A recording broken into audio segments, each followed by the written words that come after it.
বিলের বিবেক, কবি সতীনাথ মুখোপাধ্যায়। জাত চিনতে অবাক হয়ে তুল্য হুঁকো বালক বিলে, জাতের তফাৎ খুঁজতে গিয়ে নিজের জাতটা বুঝিয়ে দিলে। একটা জাতি মানব জাতি, বিশ্বপিতা সৃষ্টি করে, বিবেকবিহীন ভণ্ড দালাল জাতের নামে নরক গড়ে। তোমার ধর্মে তুমি আছো, আমার ধর্মে আমি, বিবেক বলে সবাই আপন, কর্মে কেউ হয় দামি।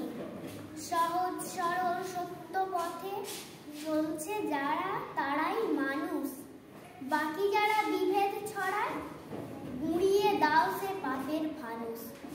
জীবের প্রেমে হৃদয় ঢালো, বিশ্বপিতা জ্বালবে আলো। বালক বিলের হৃদয় মাঝে বিবেকানন্দের জন্ম হলো, বালক বিলের হৃদয় মাঝে বিবেকানন্দের জন্ম হলো। ধন্যবাদ।